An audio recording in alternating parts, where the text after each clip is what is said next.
Hello everyone, my name is Umar Ahmed and this is my YouTube channel.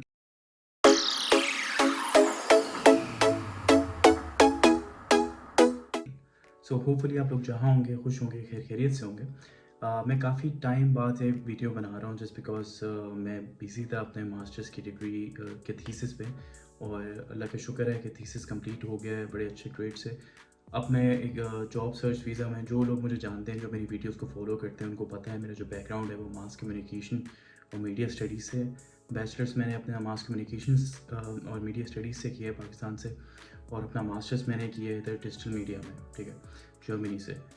तो anyways आज का जो topic है वो बहुत जनरल टॉपिक है। अब जो मेरे ख्याल में जितने भी स्टूडेंट्स अभी इस सोच में हैं कि जर्मनी क्यों आएँ या जर्मनी आना चाहिए या फिर उस प्रोसेस में या एडमिशन का वेट करें, ये सारी चीज़ों के लिए मैंने एक टॉपिक बनाया है ये, और जनरल बात करेंगे इस पर। जो जो इम्पोर्टेंट टिप्स हैं वो मैं आपको इस वीडियो में बताऊँगा। तो खैर एनीवेज वीडियो का आगाज़ करते हैं। तो पहला टिप नंबर 1 है, जो बहुत सारे लोग सोचते होंगे या पूछते हैं कि अब जर्मनी ही क्यों आए, जर्मनी में ऐसा क्या है, किसी और कंट्री में क्यों ना जाए। और अब हम लोग ऐसे फील होता है कि जी जर्मनी में education is completely free, but it's not like this. Obviously आपको सेमेस्टर फीस जो है वो देनी होती है इधर, आपको तकरीबन 340 यूरोज़, या मे बी किसी, अगर आप टाउन में आपका एडमिशन हुआ है तो 240 यूरो समथिंग लाइक दैट, इधर आपको एक सेमेस्टर कॉन्ट्रीब्यूशन देनी होती है। अगर आपका जैसे बड़ी सिटी में किसी होता है तो 300 प्लस 380 390 400 भी हो जाता है। तो ये सेमेस्टर कॉन्ट्रीब्यूशन है, जो कि फिर भी कुछ नहीं है अगर if you compare this with Canada या ऑस्ट्रेलिया, इस तरह के किसी भी आप कंट्री के साथ कंपेयर करें तो उसकी फ़ीस बहुत ज़्यादा है, ठीक है। तो जर्मनी इस वजह से आप चूज़ करते हैं जस्ट बिकॉज इधर एजुकेशन वाकई में फ्री है। पब्लिक यूनिवर्सिटीज़ में आपको बहुत सारे चांस, बहुत सारी अपॉर्चुनिटीज़ मिलती हैं। तो नंबर 2 जो टिप है, जो भी अभी प्लान कर रहे हैं जर्मनी आने का, जिनको लग रहा है जी हम जर्मनी आना चाहते हैं, हायर एजुकेशन में उन्होंने अपना बैचलर्स कंप्लीट कर लिया, now they want to pursue their masters degree. तो let me be very honest, first of all, first most important thing is कि आपकी ब्लॉक्ड अमाउंट, जो आपका फाइनेंशियली आप अगर स्टेबल हैं, आई मीन अगर आपके पास ब्लॉक्ड अमाउंट नहीं है तो फिर आप, अगर आप ये सोच रहे हैं कि हम लोग स्कॉलरशिप में आएंगे, तो getting a scholarship is not that easy. Scholarship में लेना is very very difficult to be very honest, because आपको फिर वो HEC के मतलब जो प्रोसेस है उससे गुजरना होता है, फिर एग्ज़ाम्स देने होते हैं, फिर कंपटीशन बहुत होता है उसके थ्रू। और सबसे बड़ी मुझे जो फील होता है स्कॉलरशिप का प्रॉब्लम, वो ये है कि आपके ऊपर एक जो ना एक बर्डन होता है। I mean you have to complete the masters degree in the particular time, उस टाइम फ्रेम में आपको कंप्लीट करना है, and then you have to go back as well, ठीक है। एक ये चीज़ होती है। लेकिन अगर आप सेल्फ फाइनेंस में आते हैं, सेल्फ फाइनेंस में ऐसा कुछ नहीं है। सेल्फ फाइनेंस में आप अपनी बेस से करें, 2 साल में 3 साल में डिग्री कंप्लीट करें इजीली, साथ साथ जॉब ढूंढें, इंटर्नशिप्स करें, तो ये आपके लिए ईजी चीज़ हो जाती है। तो नंबर 2 टिप ये है कि कोशिश करें कि आप अपनी ब्लॉक्ड अमाउंट करें और सेल्फ फाइनेंस में आएँ।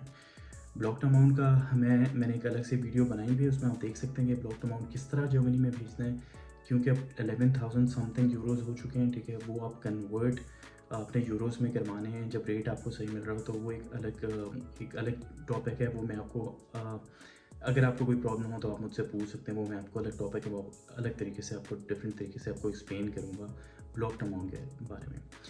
टिप नंबर 2, जिस डिग्री में आप आना चाहते हैं, फॉर एग्जांपल अगर आपका बैकग्राउंड, जस्टिफिकेशन आपने देनी है, जस्टिफाई करना है अपनी बैचलर्स की डिग्री को। फॉर एग्जांपल अगर आपने बिजनेस एडमिनिस्ट्रेशन से या फिर इंजीनियरिंग या कंप्यूटर साइंस की आपने डिग्री की हुई है और आप सोच रहे हैं कि आप मीडिया स्टडीज़ में आएंगे, तो प्लीज़ इस तरह मत करिएगा, क्योंकि आपका एडमिशन रिजेक्ट हो जाएगा। क्योंकि you need to have a similarities, वो सिमिलैरिटीज़ आपकी कोर्स की सिमिलैरिटीज़ होना बहुत ज़रूरी है। आपने जो पिछली डिग्री की है और जो आगे मास्टर्स परस्यू करना चाह रहे हैं, इन दोनों की सिमिलैरिटीज़ कोर्स की होनी चाहिए, ठीक है।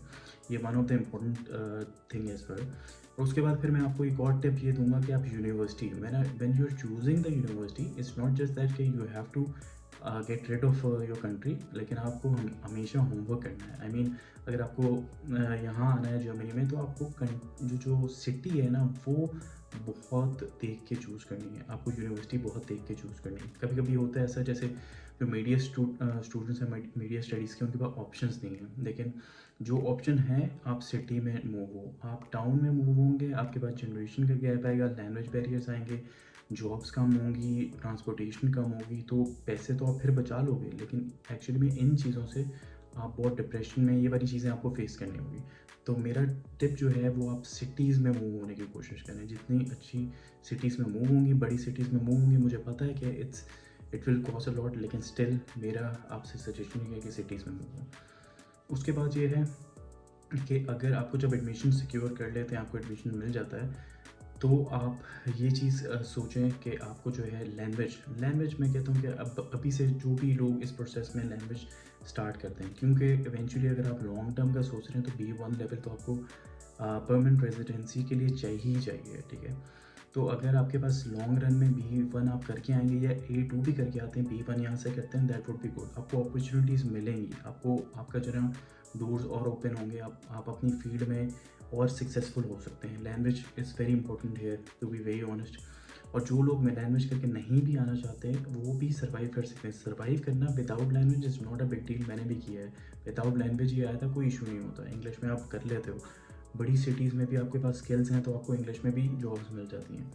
लेकिन प्लस और बहुत एडवांटेज है कि अगर आपको इंग्लिश के साथ साथ जर्मन भी आती है, सही। और फिर एक ये टिप है, और फिर टिप एक और ये है कि अगर आप आइल्स करते हो, अगर आप आइल्स करते हैं, आपका स्कोर अच्छा है, और जो भी बैचलर्स के स्टूडेंट अभी लास्ट सेमेस्टर में हैं या सेकेंड लास्ट सेमेस्टर में, I would really suggest them कि काइंडली आप लोग अपना जो है वो CGPA बहुत अच्छा करें, ठीक है। अगर 2.5 या 2.4 या 2.3 जर्मन के हिसाब से आपका CGPA बन रहा है तो आपका CGPA बहुत अच्छा है, और मतलब इतना स्टेबल है कि आपको एडमिशन आराम से सिक्योर कर सकते हैं। जैसे मेरा 1 पॉइंट समथिंग था, ठीक है, तो मेरा काफ़ी अच्छा था, तो मुझे एडमिशन का कोई इशू नहीं हुआ। तो आप आइल्स करो, आइल्स अगर आप कर सकते हो तो आपका केस और स्ट्रॉन्ग होता है और यूनिवर्सिटीज़ आपको और ज़्यादा मिलती है। That would I suggest you. इसके अलावा ये है कि जितनी भी चीज़ें, जितने भी लोग नेगेटिव बातें करते हैं कि जी जर्मनी में ऐसा है, वैसा है, ऐसा हो जाएगा, वैसा हो जाएगा, ये देखें, ये हर बंदे के ऊपर डिपेंड करता है। हर किसी की सिचुएशन इज़ डिफरेंट। आप आओगे, आपकी सिचुएशन डिफरेंट होगी, मैं आऊँगा, मेरी सिचुएशन बिल्कुल डिफरेंट होगी। तो आप लोगों ने लोगों पर बिलीव नहीं करना। जो लोग, बहुत सारे ऐसे लोग हैं जो जर्मनी के अंदर बैठे भी नहीं हैं, ठीक है, वो पाकिस्तान में या डिफरेंट कंट्रीज़ में हैं, लेकिन वो सजेशन बहुत दे रहे होते हैं। तो no offence, but this is wrong, you know. तो मैं आपको ये बोलूँगा, अभी आपका सिर्फ जो मकसद है ना, वो आप एडमिशन सिक्योर करें, ब्लॉक अमाउंट लें और यहाँ आएँ। यहाँ आके सारी चीज़ें हो जाती हैं। This is a totally different world, ठीक है। जो आप अभी तक हम अपने मुल्क में करते हैं, दैट्स डिफरेंट। जब यहाँ आ जाओगे सारी चीज़ें डिफरेंट हो जाएंगी। लेकिन with the passage of time आप स्टार्टिंग में मैकडोनल्ड्स में भी जॉब करोगे, अमेज़ॉन में भी जॉब करोगे, आस्ता आस्ता करते करते step by step you will grow, for sure you will grow. ऐसा नहीं हो सकता कि आप उधर ही रहो, ठीक है। तो ये मेरी आपसे, आप लोगों से टिप है। अगर आप लोगों को कोई भी प्रॉब्लम है, किसी किस्म के भी इशू आ रहा है, तो मेरी कंसल्टेंसी भी है, मैं उसका भी आप लोगों को लिंक सेंड करूँगा। अपॉइंटमेंट आप लोगों ने लेनी है, उसका भी आप लिंक सेंड करूँगा, ईमेल एड्रेस का भी लिंक दूंगा मैं आपको। तो आप मुझे कमेंट भी कर सकते हैं। कोई किस्म की हेल्प चाहिए तो you can always reach out to me. जहाँ रहें, खुश रहें, आप लोग अपना ख्याल रखें। और काइंडली अगर आप लोगों को मेरी वीडियोस पसंद आती हैं या न्यू वीडियोस या कोई सजेशन देना चाहते हैं तो आप लोग वो भी मुझे बता सकते हैं। And kindly I would suggest कि please, and I would request कि kindly like my channel, subscribe it and comment it. अगर आपको कोई भी वीडियो अच्छी लगी है तो आप उसमें कॉमेंट करें, लाइक करें, मेरे चैनल को सब्सक्राइब लाजमी करें, मुझे भी मोटिवेशन मिलती है इससे। Anyways, thank you for watching my video. It's Umar Ahmed signing off.